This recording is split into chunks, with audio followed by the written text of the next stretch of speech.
Welcome everybody to my presentation, which is titled Noise in Times of Trouble, Senyawa, the Alkisah Network and the Decentralization of an Underground Music Community.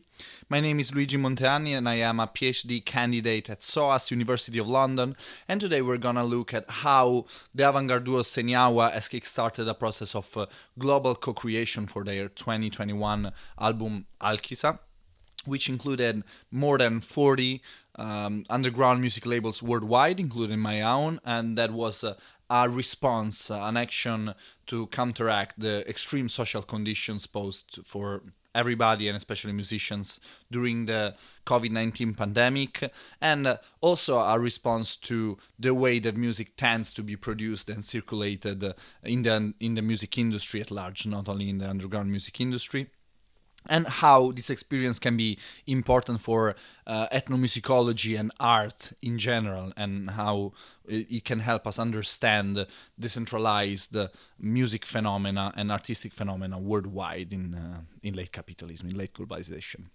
So, before we start, I would like you to think about these three questions that ethnomusicologist Timothy Rice posed in 2014 in his paper Ethnomusicology in Times of Trouble, where he explores how and to what extent an ethnomusicology that is often nowadays led in cases of conflict, violence, and the like can be or should be different to one that is conducted in peaceful settings usually. So while reviewing a number of issues and questions basically that this new context pose to ethnomusicology, is proposing three main questions that I find important for the context we are exploring today. So first, he says, will an ethnomusicology of times and places of trouble change our theories and methods in any way? Second, can our understanding of the nature of music, built up in countless studies conducted in relatively peaceful, stable settings, prove helpful in ameliorating cases of conflict, violence, disease, and social disruption? Third, how will the study of music in times and places of trouble affect our understanding of the nature of human music making? Well, I'll try to answer to these three questions both with my own analysis and with the experience of the Alkisah network per se. So while we think about these interrogatives, let's start from the very beginning. Senyawa are an avant-garde duo from Yogyakarta that was founded in 2010, so they're now into their second decade, and was formed by singer Rully Shabara and poly-instrumentalist Wukir Suryadi, respectively, on the right and left of this slide.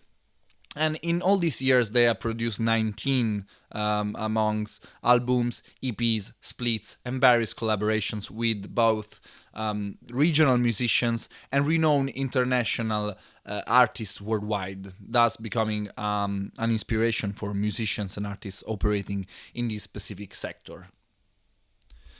In on the 21st of February 2021, especially, Alkisah was released, and it was the first album of the second decade of the duo. It was announced in 19 September 2020, as we can see on the screenshot that I put in the slide, and it was announced on social network through an open call, especially on Facebook and Instagram, trying to open up the work to anyone that would have liked to produce it, actually to co-produce it with the band. It was, yes, a response to COVID-19 and social isolation that in somewhat endangered the status of musicians and experimental musicians, particularly worldwide, but it was also a way to challenge the rigidity and hierarchy of the mainstream music industry that Senyawa perceived in these mid-tier independent productions that they were coming from, in a way. So you can understand that the album was not only a way to rethink how they were producing their music and releasing their music, but also a deep political stance against these two eveniences. Unsurprisingly, given how famous and renowned and estimated they are, more than 40 labels answered to the call, and one in, including my own, named Arte Tetra. The rules that the duo gave to participants were not very strict because, of course, as we will see, flexibility was one of the necessary elements so that this work could work. Sorry for the wordplay, but they had given initial explicit and implicit rules, we may say.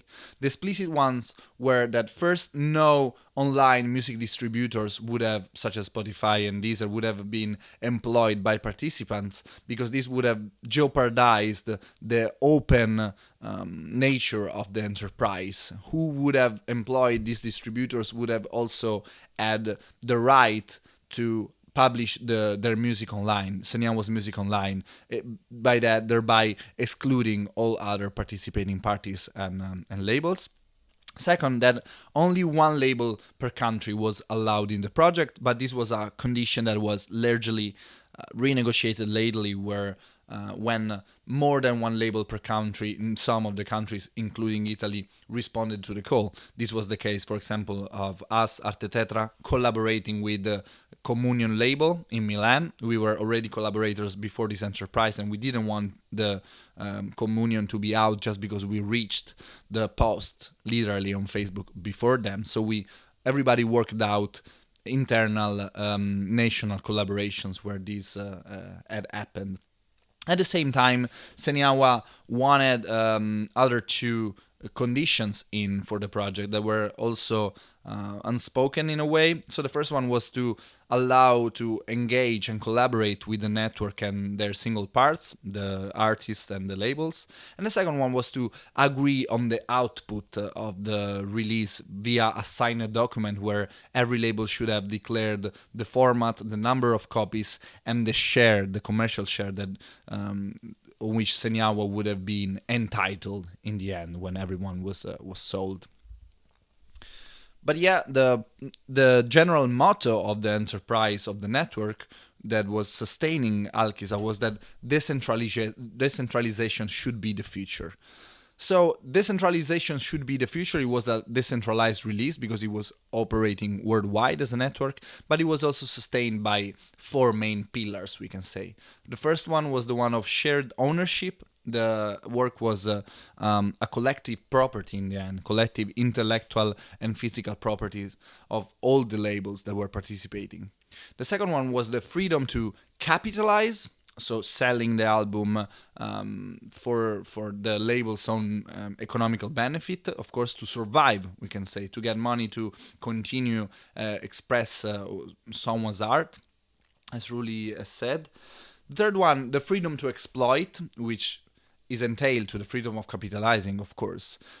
Two conditions that weren't particularly supported by Senyawa, as you may imagine, but at the same time were not forbidden, as this also would have jeopardized this open accountable situation, self-accountability situation that the album had suddenly created, that everyone was operating for everyone else, but also for his own sake, for his own good. The fourth one was the freedom to distribute the album on the national territory, so that it could reach and disseminate as far as possible. Of course, these four pillars were, in a way, sustained by themselves to four intentions, four deep wheels that the band had, that the avant-garde duo had. The first one was the intention to challenge primary production and distribution channels, as we have seen. So, in a way, to show that there are other ways of doing things, as we can see on the second low left corner. The third one was to kickstart a process of community building between the parts, and actually to generate something that could go beyond the network per se. So like knowledge of the people collaborating even when the network would have been extinguished, if that point would have ever been reached.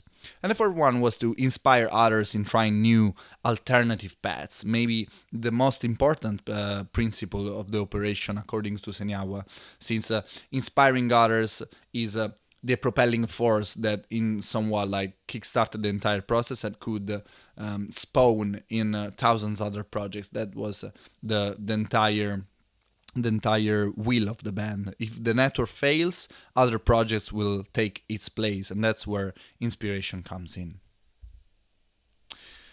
More and more in general, as Rully Senyawa have said in an interview that I had with him for this project, the locals know what is best for them. So these enterprises were globalized, yeah, was decentralized, but it was a way to empower local labels, empower local communities in doing what is best for them, in employing these new tools, this new power that they had received by Senyawa to continue their existence, both artistic existence, but also very concrete existential survival, we can say. In fact, indeed, as Rully has said, it's not like Alkisah was not an experiment in decentralization as much as it was an experiment in letting go of control, of the power, of the right that the band had towards his creations, his album. What happens if we let go of control on our creations and we divide this power? This power does not disappear, Rully said. This power multiplies in a way. So that was the entire rationale behind the project, not necessarily specifically the one of decentralization. Decentralization was a tool to make the letting go of control flourish in a way, blossom in other locations that are not Indonesia. In this slide, we can see the distributions of the label that participated in the Alkisah network. We cannot see very clearly because it's not very zoomed, my apologies, but I can tell you that the majority of the labels were in Southeast Asia, which is remarkable but also unsurprising given the provenience of the band. We can see that many labels were concentrated in Europe, and some in the northern Americas, in the US, and in Oceania, namely Australia. There were no bands or labels participating in Africa or in southern Latin America. For the rest, though, I think remarkable that the majority of the label doesn't come from the major music industries, which are like Germany, England, the UK, which is not Europe anymore, of course, and Japan. They mostly come from Southeast Asia. Another reason why this slide is important is that since it was produced by Senyawa and the Alkisah network, it signals the intention, the will of self-documenting the workings of the operations of the network, the operations and the development of these communities. A slide that it's deeply connected in this sense to this other one. This it's a Google Sheet document, almost an Excel document that gathers the data of the all participating enterprises, all labels, including an archive of the name of the label, the country, the city they come from, the link to their Bandcamp and such, like the platform where they would host their version of the album, the let's say the information about the release, the format, as we are saying, number of copies and stuff. And the last one, remixes links, as we will see. Senyawa have also encouraged an operation of remixing the album so that no version could claim to be the original version. Everyone was going to be the original one, if we may say so. And yet, he still pushes this perspective of self-documentation, of self-archiving that this community have, and that in somewhat shifts this perspective that it's always the academic or it's always the industry that documents what the artists are doing, and it signals a shift in the perception of communities of themselves, for example, music communities of themselves. In fact, in the current state, we can see some of the covers that have been created for the Alkisah project, for the Alkisah album. At the current state, the album was released by 50 participating labels from 37 cities in 18 countries worldwide, and it has produced a staggering number of formats: 3,000 vinyl, 2,000 CDs, 1,200 cassette tapes, at least 35 original Alkisah artworks, as we can see on the right, and various types of merch. For those who don't participate into the independent music industry and the music industry in general, I can tell you that these numbers are staggering, are very remarkable, because a medium/famous release in that sense wouldn't publish more than 1,000, 2,000 copies of the same album, and here we can see more than 6,000 copies sold worldwide. It's not necessarily a huge, top 40 number, but at the same time, it's way more than a single release in the independent mid-tier market would have cost. Remarkable. But most importantly, the album has spawned 170 official remixes and reinterpretations curated by participating labels, which had 19 different cover artworks, so the remixes could have new artworks beyond the one that we can see. And these add to 38 unofficial remixes, reinterpretations based on stem files, single instrument files provided by one of the founding labels of the Yogyakarta noise scene, which is Yes No Wave Music, longtime collaborators of the band. So this remixing is staggering not only because it's an enterprise that could figure in the Guinness World Records, although I didn't find a voice for the highest number of remixes for an album, but also voices the needs of creating local reinterpretations, local collaborations, local offshoots of this album, not to make it monolithic, not that all the 40 labels had the same album. All of them had the album with their own version of the album, which is the important part. Here we can see some of the merch that was produced by the enterprise. Yes, we can see t-shirts and tapes, quite orthodox types of merch. But we can also see a COVID mask, that was a signal of the times the album was produced, but also let's say traditional products from various proveniences. We have Indonesian sambal and jamu, top corner and low corner left, and we can see a dagger from Jordan that was co-released with the album by one of the participating labels. But maybe the moment that was the most important for the network and for Senyawa have agreed on this in the interview, was Pasar Alkisah, the Alkisah market.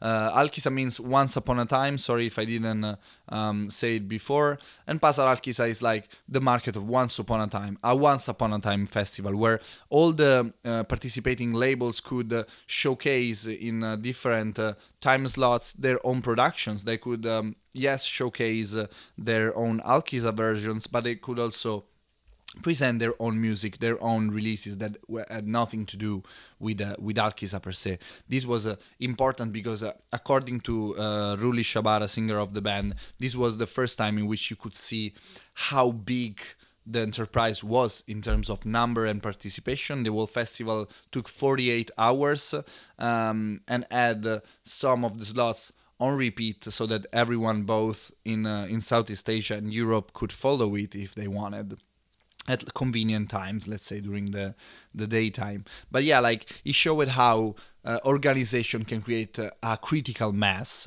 of artists, a critical mass of operations that coalesce in this huge festival that was hosted on the platform, on Twitch platform and on the Discord platform, as we will see. Of course, as I have hinted during this presentation, the entire network, the entire enterprise couldn't have been possible without employing certain digital tools, which are also highly problematic on the other hand, let alone the distributions that we have seen, digital distributions.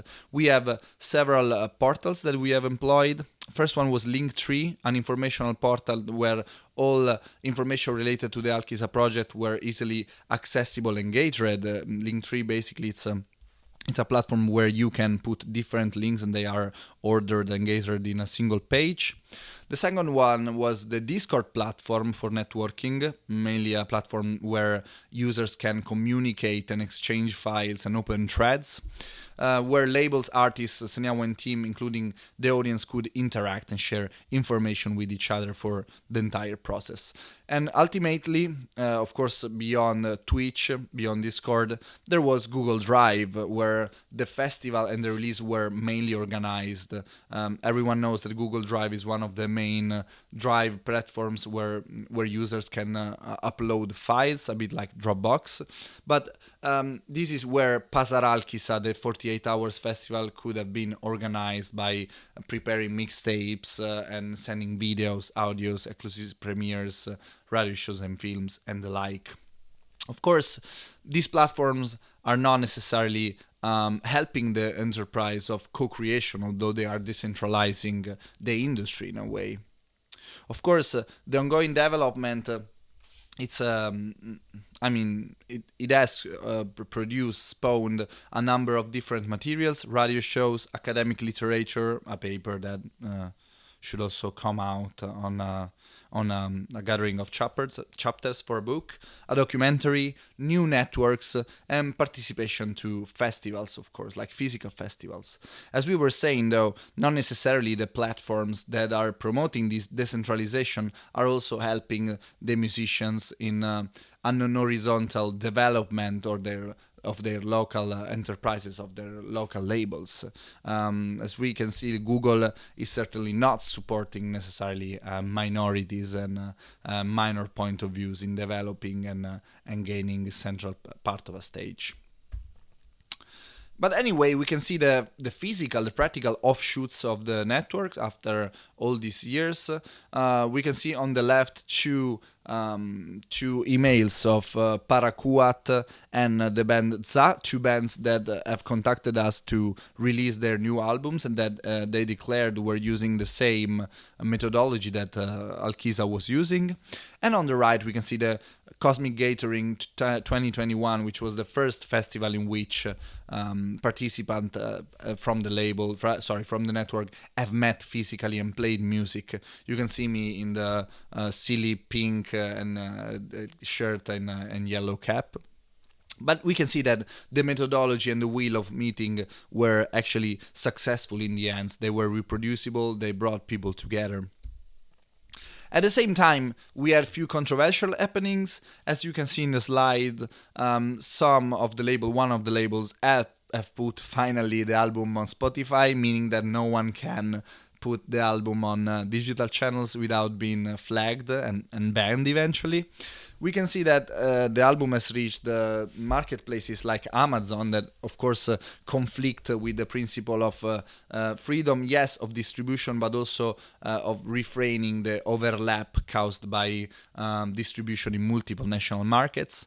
And as we can see in the central part of the slide, reviews and the promotion of the albums on press and specialized press, also famous specialized press, has focused on single labels without catching the dimensions and the point of the entire enterprise of giving power to less empowered enterprises and labels.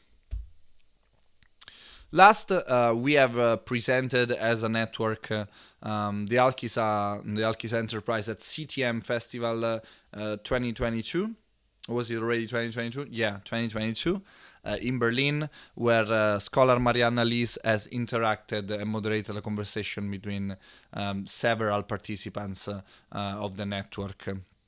Namely Caos No Musica from Bali, El Café from Berlin, and the last label from Rotan, which is Sorcerer WB Productions.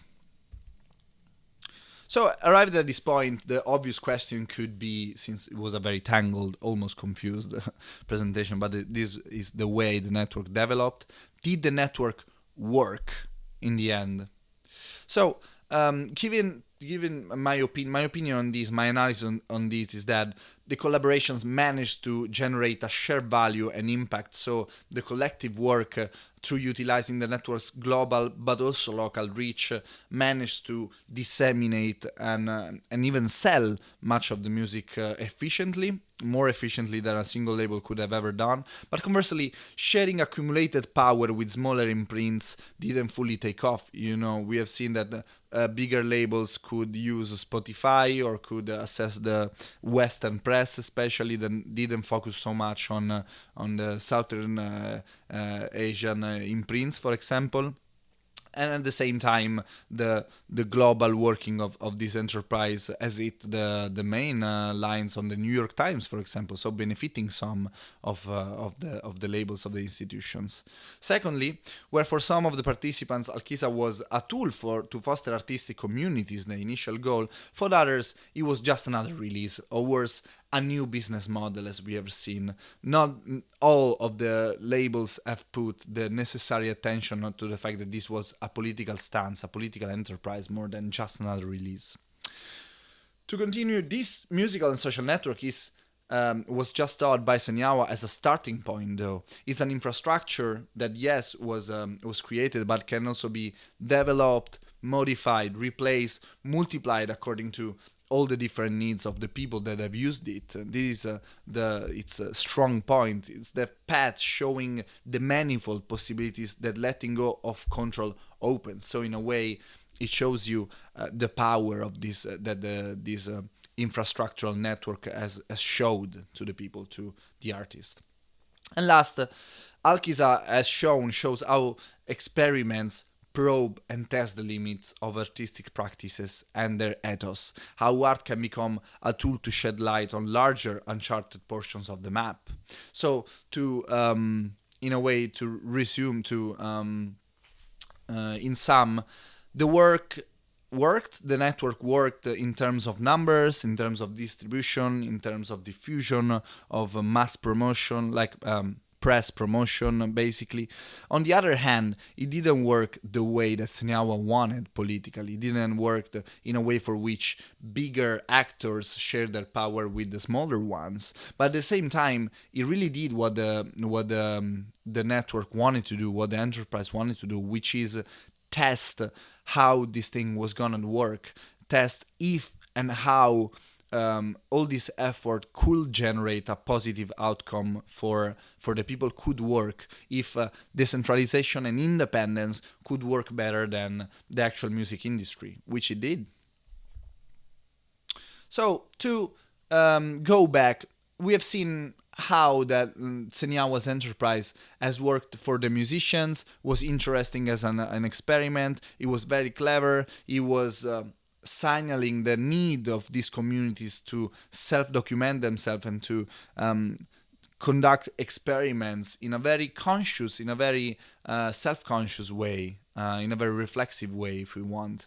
But now it's important for me to take back the issues, the questions that ethnomusicologist Timothy Rice had posed. So, how do we respond in a context of ethnomusicology in times of trouble that for me was the Alkisah network, as we know, during the COVID pandemic, researching these collective new practices. For me to understand how and to what extent this context of times of trouble can help ethnomusicology at large, our understanding of music, and how, conversely, understandings of music conducted in stable settings can help ethnomusicology in times of trouble, I guess that we should reread two of the points made by ethnomusicologists Charlie Kyle and David Esmondalg, on the other hand. First, as Kyle has said, rather than saying that we need to think through the fixed concepts in order to grasp the groove, is the reverse. We need to groove more in order to break open some concepts, drop others, keep all mere ideas at a safe distance, which means that we need to experiment and practically get into the network before analyzing it. I was a musician with my label before being an ethnomusicologist. I tried to work with the network before understanding how the network worked. And so did Senyawa, and we were no different in that respect, which I really find interesting for our practices. There are no ethnomusicologists and no artists at this point. There are only people trying to explore the possibility of ameliorating a state of things, the possibility of building new instruments, new infrastructures, new perspectives. Secondly, as Esmondalg has said, although some writers have considered the distinction of core and peripheral nations to be outdated, as global cultural flows have become more complex, in fact, it seems that there is still strong senses of exclusion and marginalization at work in many places. So the entire enterprise this ethnomusicology in times of trouble has helped in signaling how in each context, even the more decentralized and independent one, there are senses and principles of exclusion and marginalization. And so this was a good tool to troubleshoot. This ethnomusicology in times of trouble was a great tool to troubleshoot where the problems are practically, pragmatically, if we would say, as artists, as ethnomusicologists. This was my presentation. Thank you for the attention and get in touch if you can.